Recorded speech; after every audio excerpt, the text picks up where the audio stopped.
office.com. Europe 1 Soir.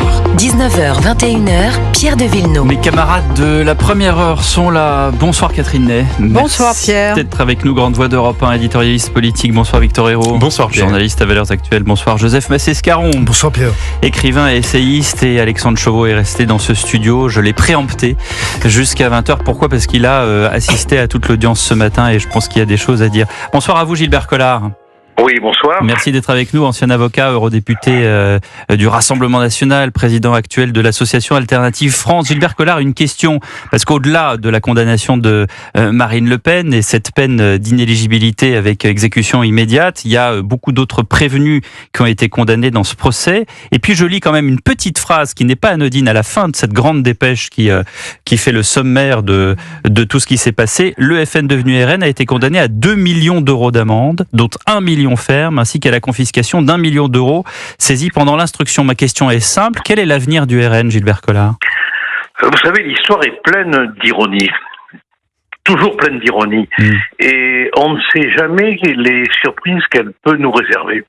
Je crois que ce qui vient de se passer va mobiliser d'une façon extraordinaire les sympathisants du Rassemblement National et peut-être même ceux qui, sans être sympathisants, en ont marre de cette espèce de bureaucratie judiciaire antidémocratique, de cette technocratie ambiante, quoi. Et qu'il va y avoir des réactions. Vous savez, parfois il suffit de pas grand-chose pour que quelque chose change dans la société. Cette exécution provisoire qui rend Marine Le Pen probablement dans l'incapacité d'être candidate est perçue, vécue comme une atteinte aux droits des électeurs. Mais quel changement ? Quand je dis droits des électeurs, à quoi vous pensez quand vous dites qu'il va y avoir un grand changement ? Vous dites qu'il y a beaucoup de gens qui vont se mobiliser, mais qu'est-ce qu'ils peuvent faire concrètement ? Tout à l'heure, Henri Guénaud a appelé à une grâce présidentielle, par exemple. Non, mais c'est des bêtises, tout ça. Bon, de toute façon, Marine Le Pen ne voudrait jamais d'une grâce de Macron. Bon, c'est clair. Non, ils vont se mobiliser démocratiquement. Il va y avoir un candidat peut-être de remplacement qui sera Jordan Bardella, tout à fait naturellement, et les électeurs feront payer au système. Mais comment ? Le fait mais en votant. À 32 ans, président de la République à 32 ans. En votant dans 2 ans, oui, mais rien n'empêche Marine Le Pen d'être. Rien ne l'empêche de faire une campagne. Vous imaginez l'extraordinaire impact qu'elle pourrait avoir dans des meetings, dans des réunions, si elle venait soutenir un candidat. Il manquait un martyr au Rassemblement National. La justice vient de le lui offrir. Catherine Ney. C'est une version optimiste de monsieur. Oui, mais il faut pas être pessimiste. Oui, mais je pense que Madame Le Pen qui ferait campagne pour Jordan Bardella, sûrement ça serait un plus pour Jordan Bardella, mais je vais vous dire, ça serait pas elle, quoi. Il y a quand même quelque chose qui demain on va s'apercevoir que quelque chose est cassé, qu'il y avait un élan qu'elle portait, et vous savez quand vous savez que vous devez vous dévouer pour un autre, que le pouvoir vous échappe. Oui, c'est pas facile. Oui. Bon, mais vous avez moins d'ardeur et vous êtes moins convaincant. Donc c'est une hypothèse que votre amitié pour elle rend peut-être crédible. Pour moi, je sens que ça sera très difficile. Je sens que ça sera très difficile. Voilà. Oui, c'est possible, mais ce que je vois autour de moi, mais bon, il y a la durée aussi. Les sentiments humains, on le sait, ils se dissipent vite. Mais je sens quand même une colère, d'abord une vraie colère, et ensuite une motivation exacerbée, quoi. Les électeurs ont le sentiment fort qu'on leur a volé une candidate. En tout cas, vous parlez de Jordan Bardella, il sera demain sur Europe 1 à 8h10 pour s'expliquer. Joseph Massescaron. Oui, pour continuer votre version optimiste, Monsieur Collard. Donc un ticket Jordan Bardella, Marine Le Pen, lui président de la République et elle Premier ministre, comme il y a eu une fois le cas dans l'histoire de la 5e avec Mitterrand et Rocard, c'était moins heureux.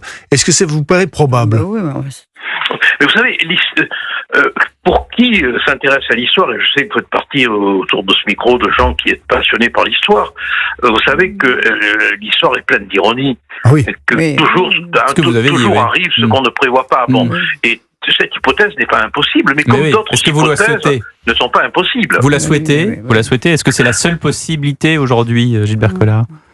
Mais il peut y avoir aussi une accélération de l'appel. Bon, vous me direz, ça m'étonnerait. Mais on peut avoir aussi une accélération de l'appel. Si Jordan Bardella est élu président de la République, il peut d'abord prendre une mesure de grâce, lui, et ensuite Marine Le Pen peut très bien, même en l'état de sa condamnation, être Premier ministre.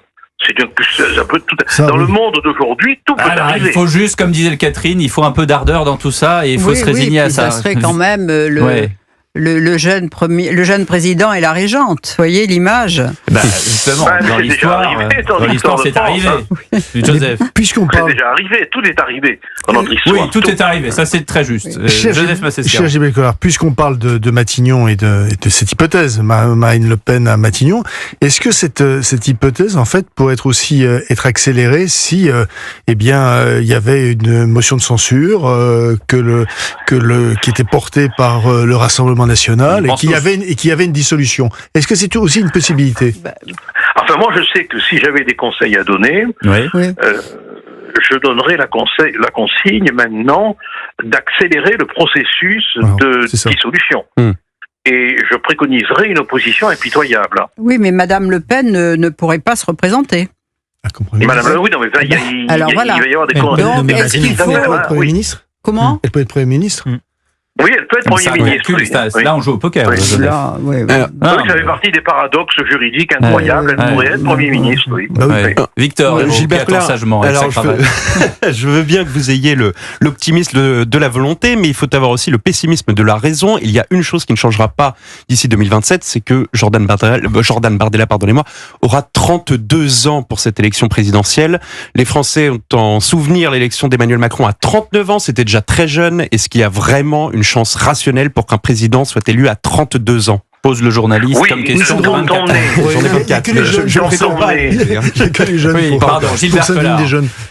Oui, quand on est dans un univers aussi irrationnel que celui de la France aujourd'hui, moi je me trompe peut-être, je dis ça avec beaucoup de modestie, mais j'ai l'impression qu'il y a une irrationalité totale, quoi.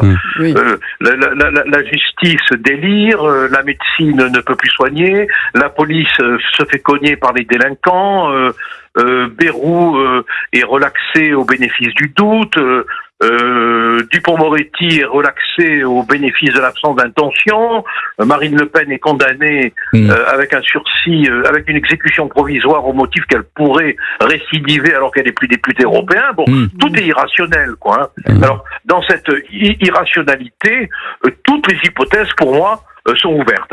Merci beaucoup Gilbert Collard d'avoir été notre invité dans Europe 1 Soir. On reprend bien sûr la discussion dans un instant avec Joseph Massescaron, Victor Hérault, Catherine Ney et Alexandre Chauveau qui va nous raconter comment ça s'est passé à l'audience ce